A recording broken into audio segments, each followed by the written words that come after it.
Hello, everyone, and welcome back to the HCW YouTube channel, and welcome back to another show review. And we're joined by Alex Connors. How you doing? Yes, very good, very good. Very, very tired. This is a morning after two flyaway shows. It's been 18 hours of travelling, four brutal matches. So, I'm quite happy to sit and talk to your beautiful face about a fantastic show as always. Well, I'm also tired. I had a hellish time of playing games on Twitch. That's fine. We are here to discuss Rise of the Emperor, which was on the 15th of March, so it's like nearly 2 weeks, well, just over 2 weeks away, which we do apologise, stuff happens. This was a first ever tournament that Kamikaze have done with all the 2.0 guys, so there was no one outside of the 2.0 section, so you'd probably say they all debuted within the last year and a half, maybe. It's probably a good estimate. Yeah, The crowd-wise, it was quite a small crowd, but I feel like that was due to it being a Friday night in Stetchford. I don't think they've ever done a Friday night show in Stetchford, rather than yeah. like the Session's Sunday. normally the Sunday venue, Yeah, so it was a change of pace. yeah. Normally, our Friday nights are in the Birmingham City Centre, which is obviously much busier. Yeah, and it's kind of obviously you can get there as a kind of hub kind of thing. I enjoyed it though because I got to have my own table to myself. Sat there, had a pint, some port scratchings, which I didn't know they did. I love port scratchings. And then we enjoyed some wrestling, which you were on commentary for the whole show, I believe, weren't you? Or the Yeah, majority I of the show? was. I was in The whole show. commentary for the whole show. People jumped in and out of the booth with me, but I did from start to finish. I loved the idea of this show. I was very excited going into it because I love a tournament. Hmm. Love a tournament. And having it be exclusively 2.0 guys gave them all a chance and really made it quite interesting and exciting because it was not that easy to pick any of the winners, really, for any match. And also the way we incorporated a tag team match, which we'll get to later, really was good as well. So loved the concept of the show. I do think there was less memorable moments than other shows. I do think people missed a chance here to really stand out.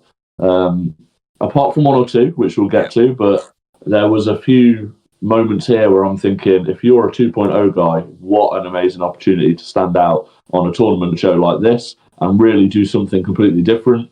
And I don't think we saw enough of that.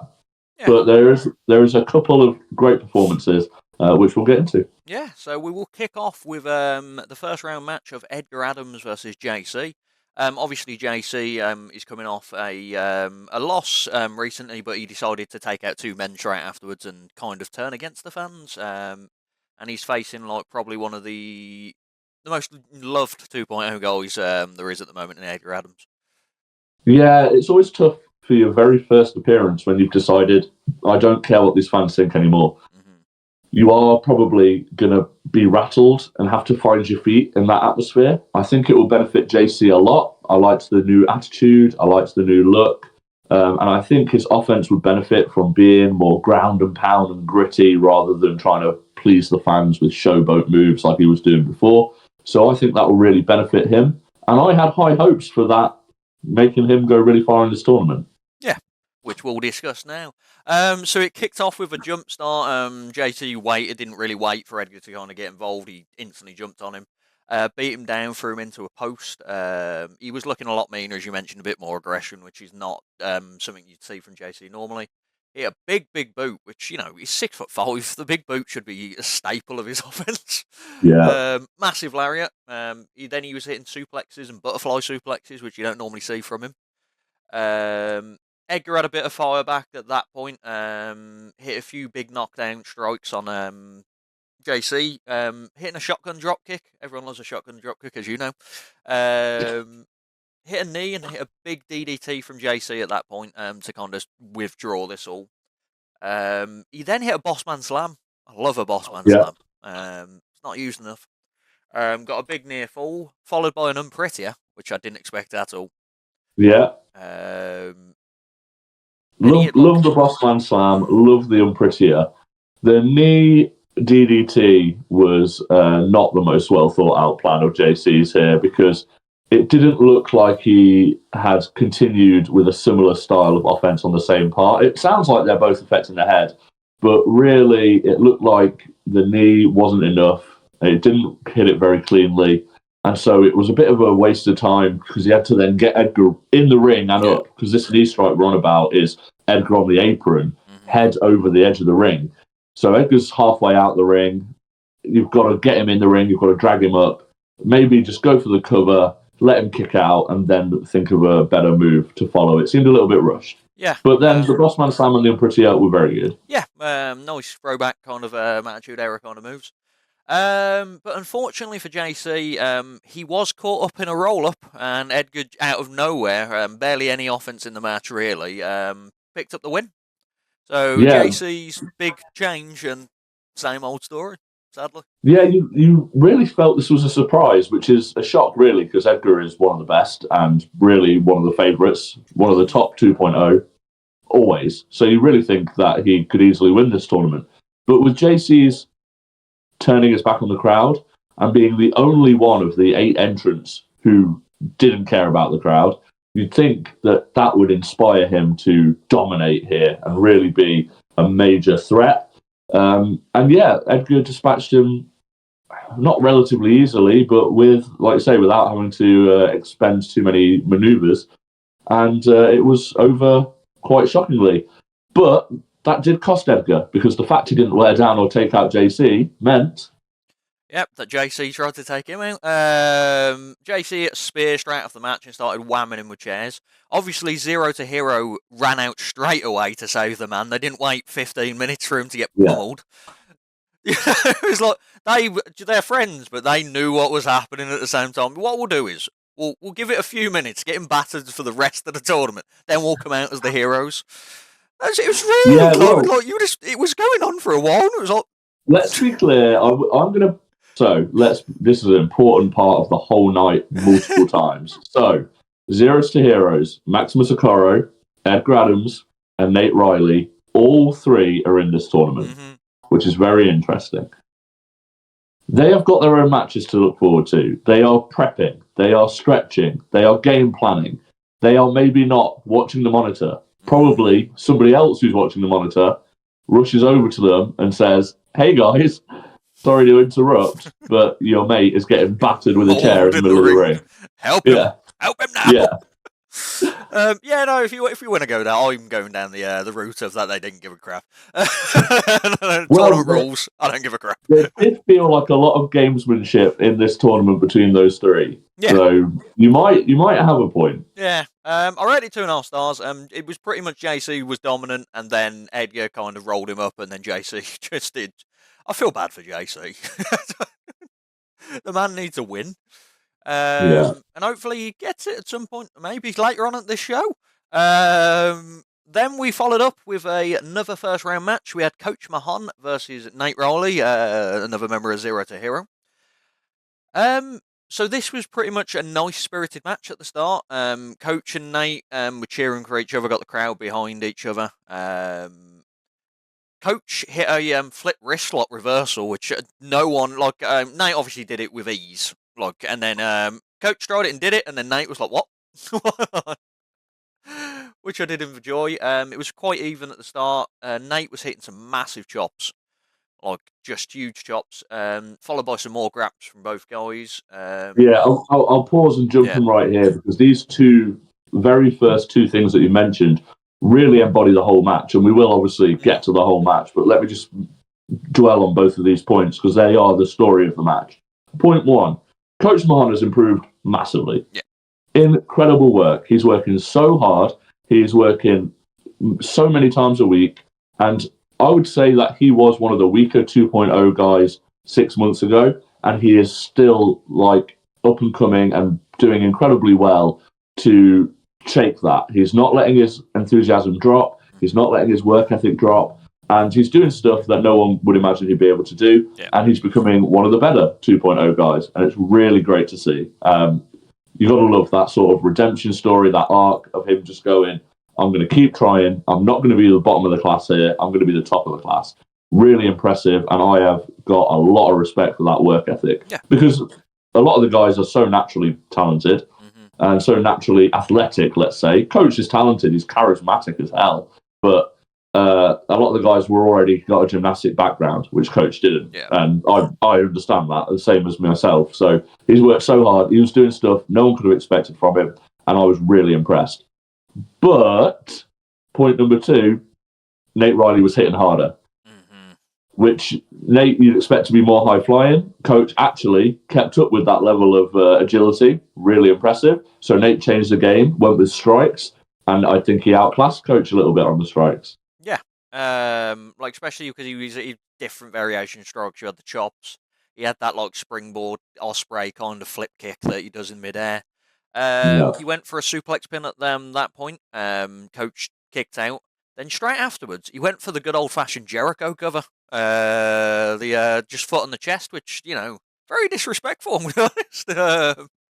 Coach was coming back at that point at a big body slam, big clotheslines from him at that point, followed by a Samoan drop, which you don't see much of nowadays. A Samoan drop, I've just realised, mentioned it there. You don't see it often. Which No, it used to and be it a looks staple. very good. Yeah, it looks great. Then Nate hit like I call it like an impact buster. It's like the butterfly up and then drop them down onto their face. An angel's wings. If you're a Christopher Daniels fan, that double underhook face buster. And he got really good height on it all night. Yeah, it was a very impressive quite move. high because obviously coaches, if he like coaches one of the bigger guys, and he did pretty well to get him up that high. Then out of nowhere, like it's the weirdest thing I've ever seen in my life. Laurie got poked in the eye on accident. He kind of what happened was someone went like that. I can't remember if it was Nate or Coach and kind of flicked him in the eye. Laurie poked. That was it. Yeah, wasn't it? It was the opposite way around. Yeah, he poked Coach in the eye, didn't he? Because Coach got two ways of looking at this. Yeah, that was it. Either Laurie panicked that someone was heading towards him, even though Coach stopped himself. His arm shot up in panic, like that, didn't he? And he poked Coach Mahan in the eye. Or Nate Riley gave in to the darkness in his heart and rammed Coach Mahan into Laurie's fingers. Well, judging by that it took him 15 minutes to help Edgar Adams, I'm going with the second option. And then obviously Coach was blinded because a poke to the eye is not a good time. And then Nate hit his finisher. What's his finisher called nowadays? He's got a new Tornado Buster. And he picked up the win. If you haven't seen that Tornado Buster, it's a very cool, very good move. It turns into, for those who maybe know the gun stinger, where someone's sort of caught in a crossbody and spun out into a Uranagi. It sort of ends like that, but reverse, so they are face out. But it starts in almost a pump handle, so it's a very cool, unique move. This was a crazy finish. They both got on at the end, so let's be clear. Coach seemed annoyed. He thought maybe Nate he was annoyed, so you thought they weren't going to get on at the end because Coach was slightly annoyed. Nate apparently had no clue that this had happened. So the situation is sort of Nate gets hurled towards Ref Laurie. He stops himself. He bails to one side as Coach comes hurtling in behind him. So he's maybe turned away. Coach comes hurtling towards Laurie. Laurie obviously has almost been hit twice here. He's got his hands up in panic and just jabs Coach right in the eye. So Nate claiming he was completely unaware that happened. And obviously, if you didn't know that your opponent had been poked in the eye, you're just going to go for your finishing move and try and win the match, as anyone should. Initially, Coach thought maybe that was intentional. Nate seemed to talk him out of it. I think fans may have been split at the time. It seems an interesting way for match number 1 of Nate Riley to end, and worth looking out in match number 2 and 3. Yeah, and also, to be fair, even if I saw him accidentally get poked in the eye, I'm still going for the win. That's how a tournament win works. I'll kick him in the groin straight afterwards. No, not my fault. He's clumsy enough to walk into a referee's fingers. That's not on me. Has that ever happened? I don't remember that kind of thing happening, so it's on you, Coach. Next up, honestly, it was almost Coach's reticence, because normally when we see the situation, the ref gets laid out, and Coach was so desperate to not hurt the official that it cost him. Yeah, being nice doesn't win. And Coach was out. Unfortunately, Nate goes through to the next round. Next up, we had Maximus Okoro returning after he had one match in the six-man, but he's been this is probably his first singles match in a while. Yeah. Really interesting dynamic because he's never lost, right? He's going into this tournament as an unquestionable favourite with a 100% win record. He is the undefeatable of 2.0. And yet, he's had a huge injury, been away for a long time. Big target. So he's got a huge target. Yeah. On his leg as well. He was bandaged up, and he was facing Sonny Nos. So just to confirm, Alex, Sonny a cat? I've looked into it. I've asked scientists. I've not got the hubris to say I can make these decisions by myself. I've got a team of experts that have informed me that Sonny Nos is not a cat. Hey, you. Yeah, you. Do you like this video? There is a button. It's a very sexy button. It says subscribe on it. I wish I could click on it, but YouTube won't let me. Damn fuckers. Yeah. But yeah, Maximus Okoro thinks he's a cat. But Maximus has faced lions. I can't remember the other one. I nearly said polar bears. I don't know what that came out. But he's never fought a cat. No, and surely with the experience of the Colosseum, you face much bigger things and much scarier things. So I think Max was very much unintimidated by this cat. But yeah, so Nos tried to roar. It was like a kind of roar. There was some chewing gum involved, I wrote here, and I don't remember what happened there. Then they started wrestling. Sonny Nos then used his cat-like offense and scratched Maximus Okoro, because it's legal to scratch people. No one cares. It's like... with this cat-like behaviour, Sonny Nos can scratch and bite, and the referees don't do anything about it. He's a human. Referee might be human. Yeah. Code breaker from Nos. No kind of real effect on Maximus Okoro. Back suplex straight afterwards. He hit a big kick to the back, and I think he was just getting a bit annoyed by Sonny Nos's antics more than anything. Massive chops. Then out of nowhere, Sonny Nos, and I don't know if he got it out of his gut, he did the biggest scream I've ever heard in my life. Scared the crap out of Maximus Okoro. Followed it up by a scratch, because, scratch. Then he hit like a variation of like a sit kick. Ronnie Strong. Ronnie Strong strip kick. Then he got him in like a choke. I believe Max Okoro got Sonny Nos into a choke, and he was going, it's over, and Sonny Nos is going, it's not over, it's not over.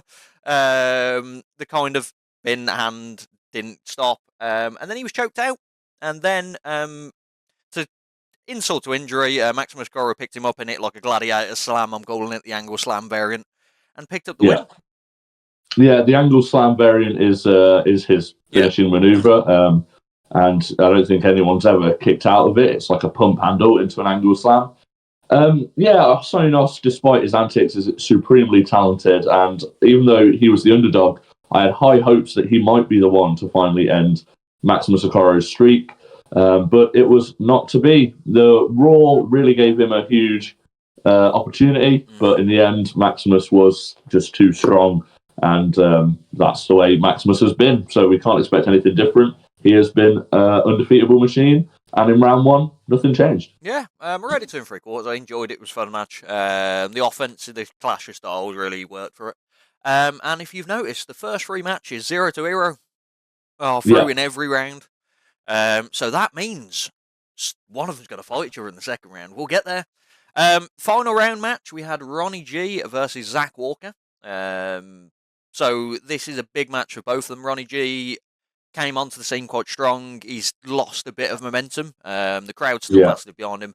And Zach Walker's come onto the scene strong, but he's not really picked up a win in the live shows. Obviously, he picked up a big win on the main show. The Raw at the... I would say this was the opening round where winning the tournament for either of these two would have been the biggest possible momentum changer for these two guys. So they both, I think, had the most on the line. Yeah. For Zeros to Heroes, they've established how great they are. They need to impress. There's an opportunity to be embarrassed if you go out too early. We've already said they didn't, so well done. And as long as you put in a strong performance, no one's going to doubt you. For these two, you're in that doubters stage. You're new. People don't know whether or not you've got what it takes yet. They've been impressed, but they haven't been confirmed. And if you win this tournament, or even just have performance of the night, let's say, then you cement yourself as one of the top of 2.0. Yeah. Try and catch up with Zero Sierras. Yeah, and they both had the clear pressure because they're not one of them's kind of like you'd look at neither one of them and go, "You're the like obvious winner in this matchup." So it's kind of like whereas let's say if Zach was the obvious winner and G won, then that's good for him, and it looks bad on Zach, but it was a middle ground. This was definitely the hardest to call first round match for sure. So the crowd was fully behind Ronnie G at the start because obviously he's got the cheap music. Everyone gets behind that. Both showed like a fantastic athleticism, which you'd expect, but Ronnie was obviously the stronger. He's the more built, bigger guy. Zach hit a rope-assisted Hurricane Runner, which he's kind of made his own. Ronnie then kind of fought back with his dabs, dabs to the corner. Anyone sees it, he does a dab like that, but hits them in the corner. It's a weird but actually effective maneuver. Yeah. Big suplex. It works on both levels, doesn't it? Because it does hit like a solid elbow. Yeah. And like any running big strike. And yet at the same time, he's getting the crowd behind him. So he's achieving 2 goals and changing the momentum rapidly. And you're getting the opponent's getting annoyed because you're getting hurt by a dab. Yeah. 3 goals. Big suplex by Ronnie. Zach then hit like a chop on Ronnie, which we're used to Zach getting chopped to crap at the moment, so it's nice to see him do it. He hit a few pinning combinations at that point. I think he was trying to kind of get it over with, but they both kicked out. Zach was fighting back big at this point, big strikes. He hit a tornado DDT, which was very clunky looking, which kind of made it look like more like damaging. It wasn't as smooth as he normally hits it, so it looked really like it took a lot of out of Ronnie G. I think tournament strategy is an interesting one. When they're going for those quick pins, that's really smart in round 1.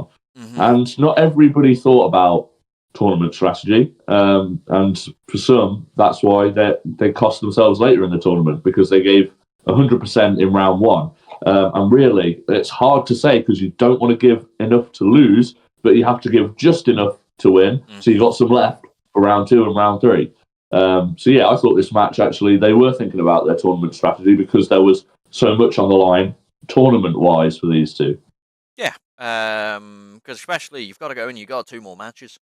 Ron then catches Zach because he went for like some kind of crossbody body rolled through, like the John Cena-esque roll through. Then obviously because it was John Cena-esque and Ronnie G loves to show out his idols. Hey! Yeah. Love an AA. Very strong though, wasn't it? Like he powered him all the way through and all the way up. Yeah, it wasn't just a normal catch. He kind of Ronnie G fell back, rolled over, and picked him back up. He was very, very powerful.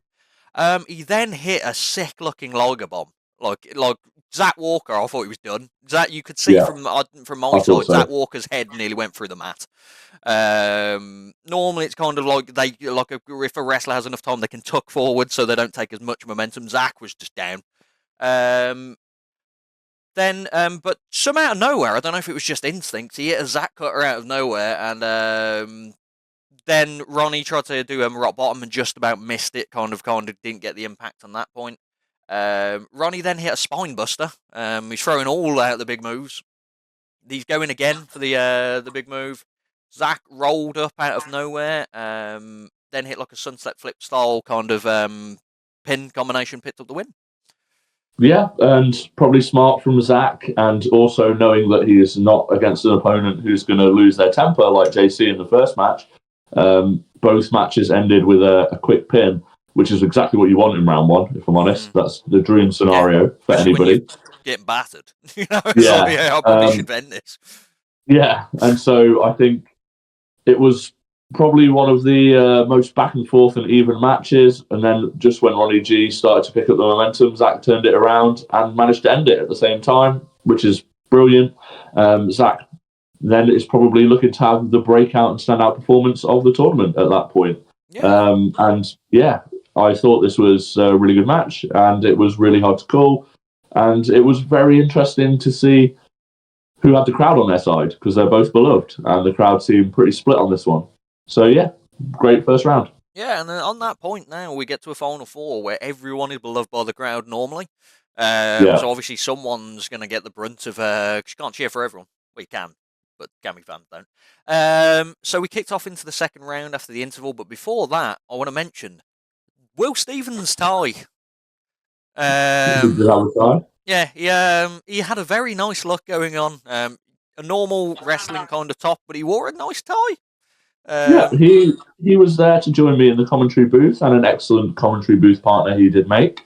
And some people like to dress up for the occasion. Yeah, and a bit of know-how for everyone. I spoke to Will afterwards. He said he couldn't remember how to do a tie. He's not done one in so long. He thought, oh, I'll put a tie on, and when he put it on, he was like, I don't remember how to do this. Which is fair enough. I rarely wear ties nowadays.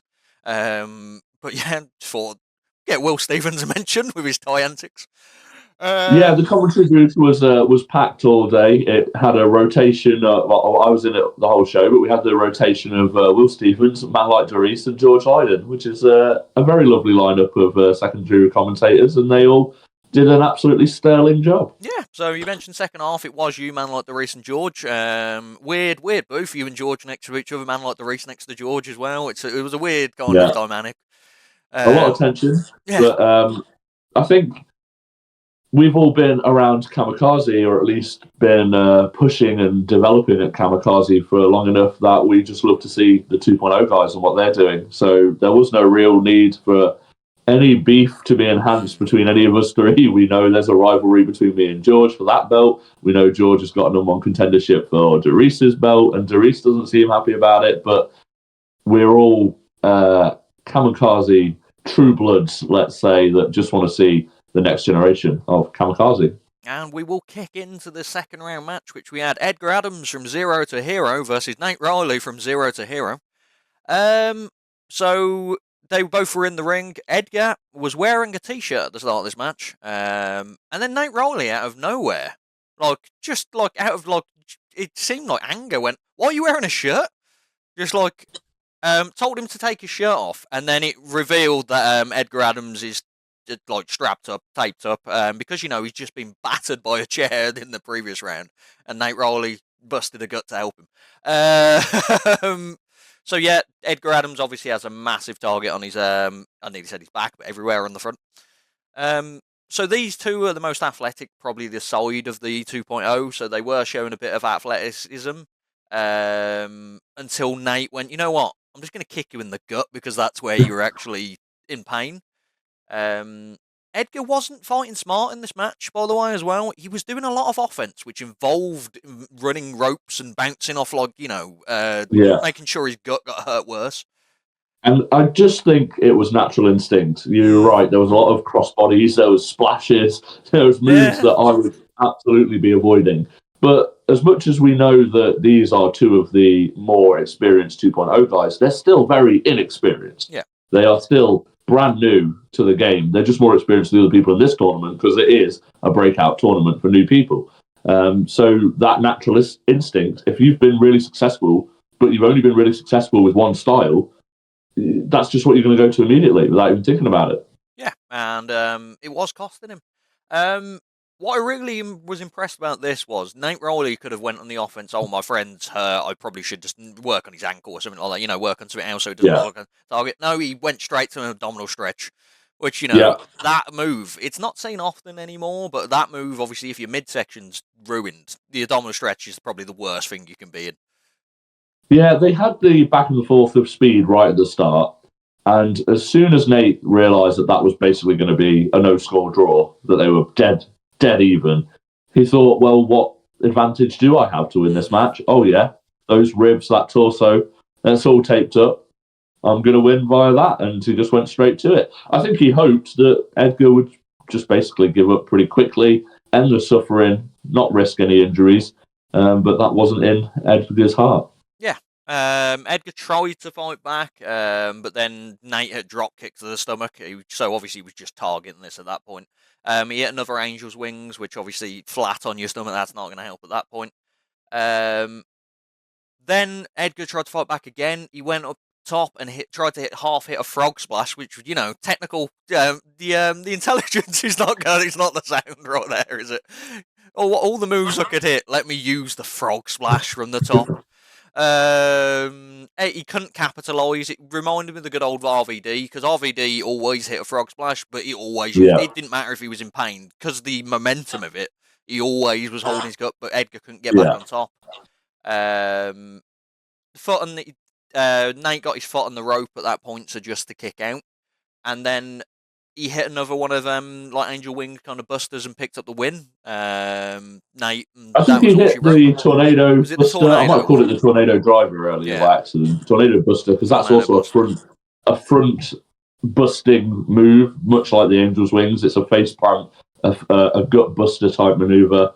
But I think the key thing that we saw at the end is, after Nate had given Edgar opportunities to tap out quite early on and work those gut, he ripped the bandages off and just went to town on the gut and the ribs before that final tornado buster.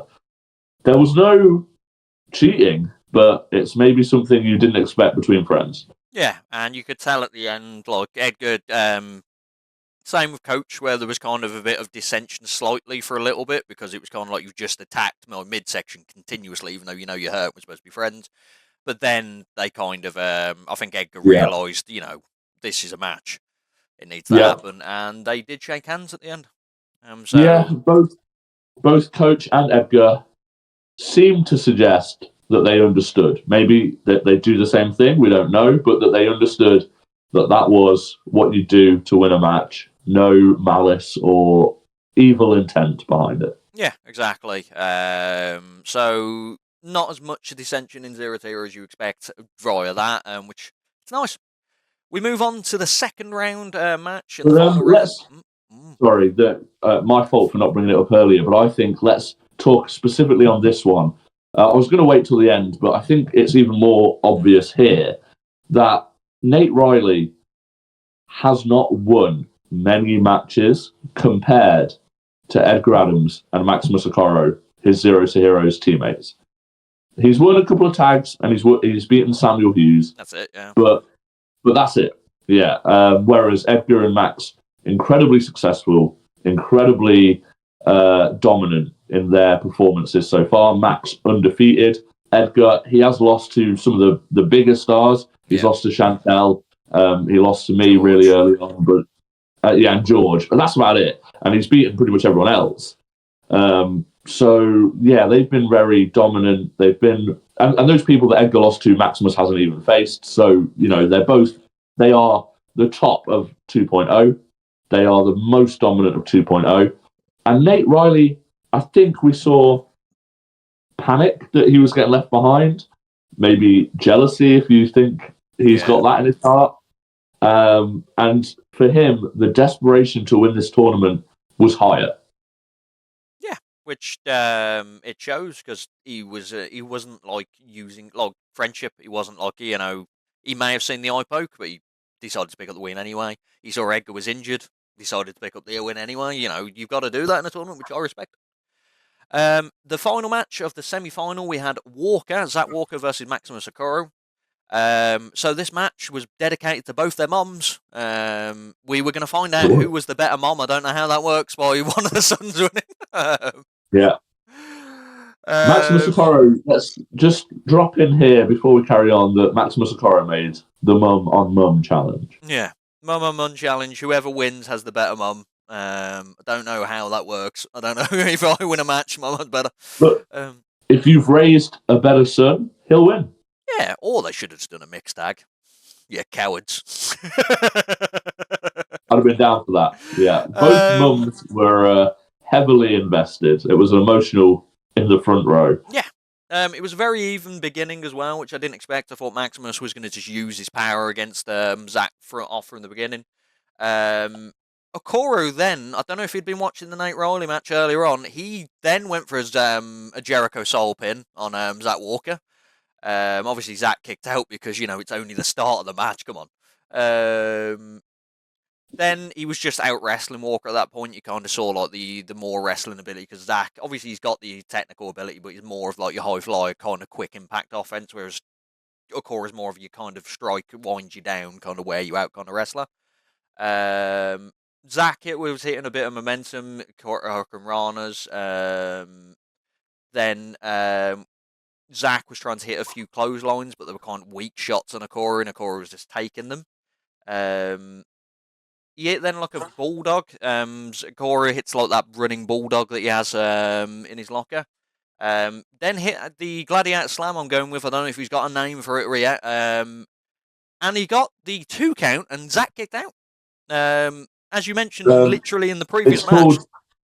It's called Elysium. Elysium. Let me type that for future reference. But he kicked out Zach, as you mentioned in the previous match. No one's kicked out that move. Zach Walker did. No one. Yeah. Then Zach hit patterning like Tornado DDT, which he hits out of nowhere. This one was less clunky because I think he wasn't as worn out at this point.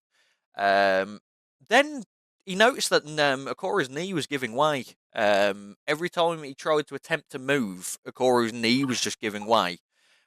Zach got him down, and then out of nowhere, he went to the top and hit his swanton for the win. Yeah, I don't know if Zach even originally targeted this leg, but just the wear and tear of a tournament in one night had built up on it. Mm-hmm. And we know that Max is fresh from that huge injury.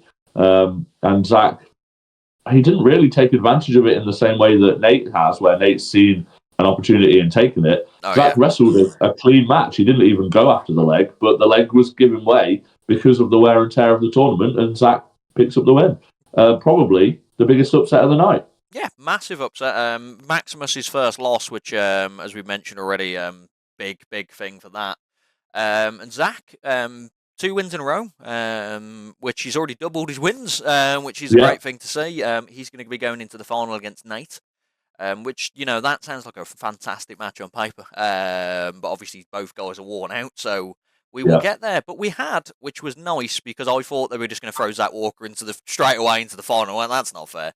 We had an impromptu tag match where we had the team of Sonny G, Ronnie G, and Coach Mahon, the Dream Chasers, so a known tag team, versus the team of Sonny Nos and JC. And I originally complained hard on commentary how unfair this was on the thrown together team. Yeah. But, and I'm going to maybe surprise people here, I thought this was the best match of the night. Really?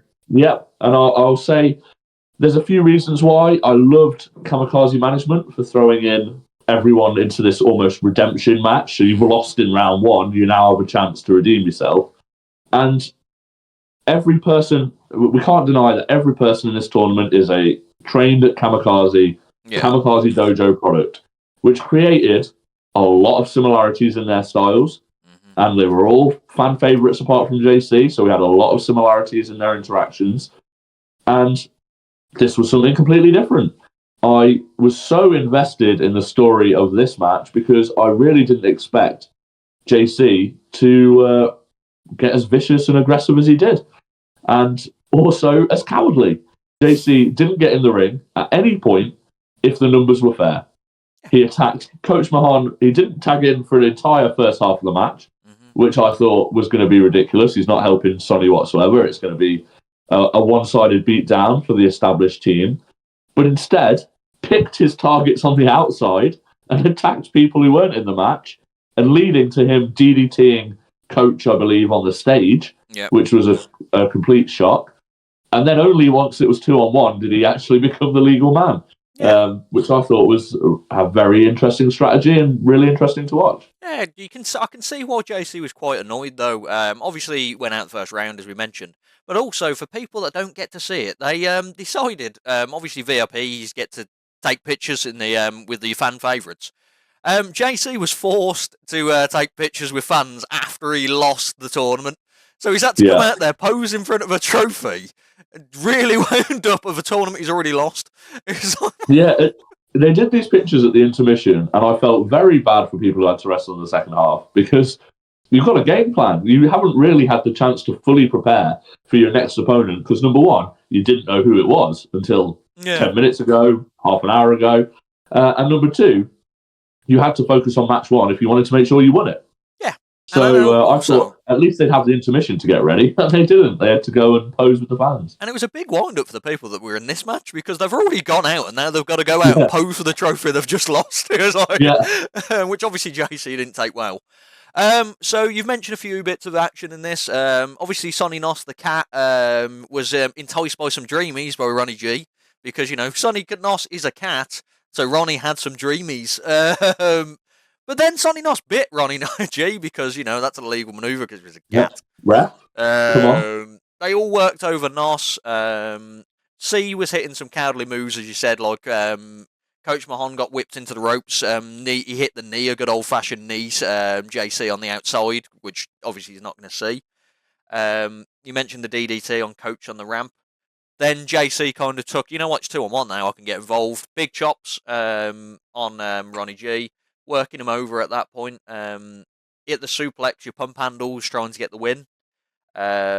Nos and Ronnie G had like a double down at that point where Ronnie had a bit of a spirit. Then, the nice guy that JC is, he leaves. Yeah.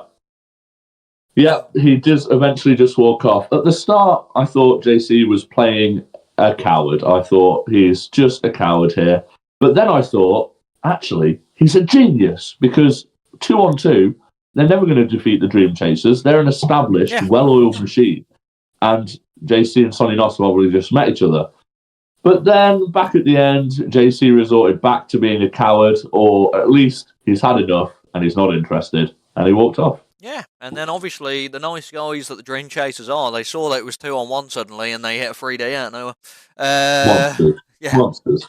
Absolute monsters. 3D to cat. 3D to cat, a tiny domestic house cat, and there was two giant athletes battering that tiny domestic kitten in the ring. It was horrible. I called the RSPCA, and the Dream Chasers will be arrested. So you are confirming that Sonny Nos is a cat? I'm confirming that the Dream Chasers are abusers. that's going to be a headline and a half, that is. So I rate this 2.5 stars. Good match, Johnny C. JC left Sonny and Nos to dry out. Hopefully that means that it might lead to another match between them, or a match in the future, because you know what? Sonny needs a bit of revenge on someone that just left him. And this is just a great moment, I think, for the tournament atmosphere. The Dream Chasers get some momentum back. Sonny and JC don't, but at least there's some intrigue going on there. And it meant that those who were eliminated in the first round weren't forgotten. They had a chance to stamp their name on the show just as much as those who went through. Really glad that Kamikaze put this together. And also meant that everyone had to wrestle at least twice, which was really interesting as well, because these guys also couldn't have had a game plan going into this tag match. But the Dream Chasers got lucky that they got paired together. I would have been interested to see if you'd have paired them on opposite sides. It would have been good, wouldn't it? Yeah. Oh, no, that would have been very good. But we move on to the main event, which is the tournament final. So we got Zach Walker and Nate Rowley. Both men have already fought two opponents. So they're going straight into the final knackered, absolutely knackered. Obviously, Nate's had a slight advantage of fighting Edgar, who's was absolutely battered in his match, whereas Zach has come out on the deep end twice in his matchups where he's been fighting underdog. Yeah, Nate felt a lot of pressure, for sure. He got away with one with an injured Edgar, so it wasn't as hard as it had to be. And maybe he got away with one with Coach as well. I think people probably expected Nate to win that, but thumb to the eye probably makes it easier. Yeah, and the worst thing is, Nate wasn't respectful of Zach Walker at all at the start of this match. He went to a crowd member, I'm going to F him up. Just literally said that to him. He turned around to Nate, didn't want to shake his hand, called him a child, which I think he's trying to get in his head straight away, which is, this is the Nate I like to see. The Nate where he knows how good he is. It worries me slightly because when I don't care what the fans think. I think you've got to pick up that win and you should ignore the fans. But once you've started to rely on it, and I worried that Nate had maybe seen, I've won the first two matches. Were they nefarious? Now I have to get nefarious. I have to get underhanded because it's the only way I can win. But evil this, yeah, but this match really took us on a roller coaster of emotions. So it was really good to see it play out. Yeah. Zach was trying to fight back a lot of the time with strikes because Nate was trying to just kind of be cocky, be a bit of a brat to him. Nate was more powerful than Zach, which was if you want to see out the matches Zach's had, Nate was probably the closest to the power that you'd have. We've obviously had a Corey, which is a big guy. Yeah. Nate then was in control, hit massive chops, which we love to see on Zach. Like, he's got that body that you love to see get chopped. He was choking him on the ropes at that point. Nate was just all hell for leather. He then started working on his leg, which you don't see often from Nate Riley, as in, like, obviously, Edgar, we mentioned, the target was there. Zach didn't have a target on his leg, but he went, you know what, I'm going to work on something, which, with someone like Zach Walker who's athletic, work on the leg. Yeah, smart move by Nate. Everything he did this whole tournament was stinking. It was tournament wrestling, and it was smart. Yeah, and my exact words here was Nate is wrestling a clinic at this point against Zach, absolutely just battering him. He hit an atomic drop into a backbreaker at that point. Zach was trying to throw some big strikes, trying to get like the overwhelming offense of Riley. He was working in the corner. He hit the patented tornado DDT, which people need to watch previous matches. That's one of the moves you need to avoid. Well, you didn't have a chance because you were taking photos with the fans at intermission, so you didn't have with a that chance. Trophy, you didn't win. Yeah. Oh God, poor JC. Referee was then knocked out of the way. This time he didn't flick someone in the eye. He got absolutely clattered. Nate then went and picked up the ring bell. This is the big moment. Big moment. Picked up the ring bell, and I thought, hit him. But then Edgar and Maximus ran down. More Maximus. Edgar kind of got there eventually. Limped down. They told him he's bigger. He's better than this. And Nate, you could see in his eyes that he wanted not to be better than this. He just wanted to hit him the ring bell. Please let me hit him the ring bell. And that's the easy way for Nate Riley. That's what I was talking about earlier. Once you know that strategy has picked you up a few wins, you start to think that, well, I'll just use it all the time. It's the only way I can win. So I'll just hit him with a ring bell because I'm not going to beat him clean. Yeah. And then Maximus and Edgar were talking him out of it. Or were they sabotaging his chance to win? Who knows? But also, Nate stopped. He gave the bell to, I think he gave it to Okora or Edgar. And then Walker, I'm going with it, intentionally hit Edgar Adams. That's what I'm going with. He didn't miss. He intentionally hit Edgar Adams. Well, if you're Zach Walker, and I'm sure the fans in attendance will just say that Nate moved and it was an accident. But if you're Zach Walker, you've got to feel pretty outnumbered looking in one corner and seeing all of Zeros to Heroes having a game plan meeting halfway through your match. Yeah, but there's a nice bounce. A huddle. Yeah. Zach was kind of surprised by this, though. I'm saying intentionally, he was very surprised that he hit Edgar, and he was kind of minding. Nate then kind of capitalised, hit the Angel's Wing kind of impact buster onto him. The ref suddenly out of nowhere, like the bounce in the ring must have kind of woke him up. Slowly slid. 1-2. Zach kicked out. Big kick out. Nate was smart straight away, though. He wasn't just, what's happened? I need to sit here for 5 seconds to work it out. Picked him straight up, hit that tornado buster. Tornado drive, and picked up the win. Big win for Nate. Loved it. Yeah, so he ends up winning cleanly and fairly. But the almost tension of the friendly rivalry in Zeros to Heroes was a real story that echoed throughout this whole tournament. Nate needed to win.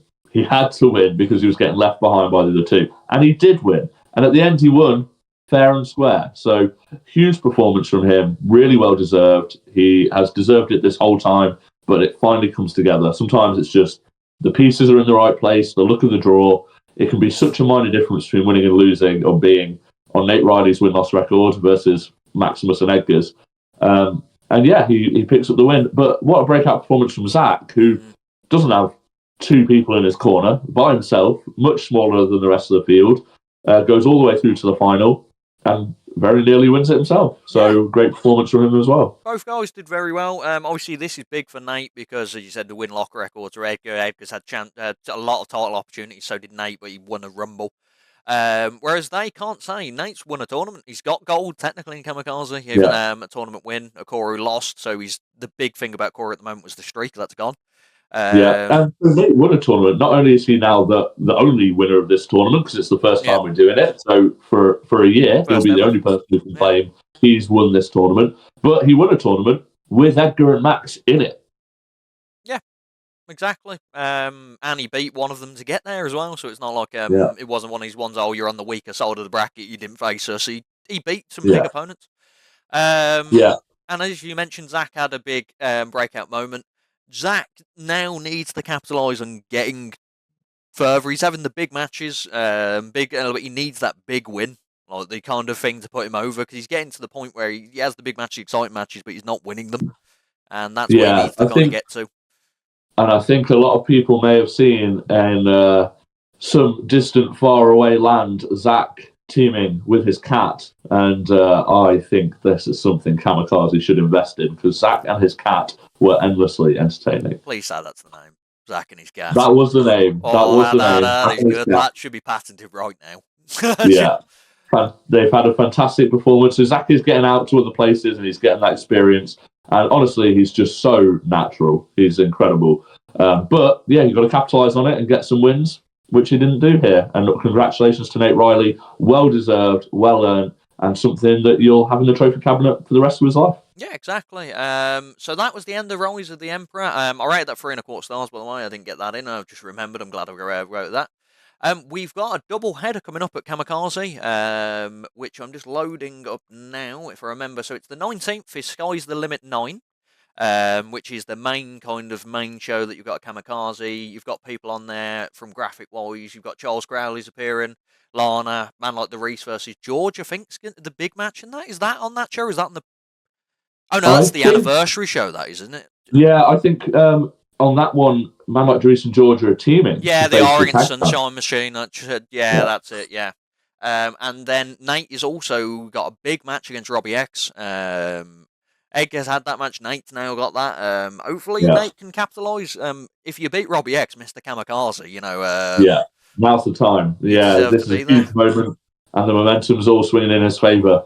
We haven't really got the full breakdown of both shows yet because they are still a few weeks away, but they're already shaping up to be great shows. And the doubleheader, that is for the anniversary of Kamikaze's Pro Live. So the doubleheader will be great, very exciting, and I can't wait. Yeah, so 19th for the Sky's the Limit, 20th for the 10th anniversary. Just so people are aware, you probably should telegraph it. Because it's a Saturday, it's starting slightly earlier than it would normally do for a dojo show. You're normally expecting 7. It's starting at 5, so obviously you make arrangements for that. But that is it. So like and subscribe. Check out the show, which should be on Vimeo for them at some point in the future. Alex is the socials are below. It's all the descriptions. Our socials are below. We've somehow skyrocketed subscriber-wise. We went from, it took us 2 years to get to 195. We are now on 340 after 2 weeks after that. So we're doing well. But is there anything else you'd like to mention, Alex? No, nothing else from me apart from how interesting it was to do a one-night tournament. More places should consider it. There's always inbuilt storylines just naturally occurring. So love to see one-night tournaments. Let's bring more back in British wrestling and see everyone on the April 19th, 20th doubleheader. Yeah, going to be fantastic shows. But that is goodbye from me, everyone, then.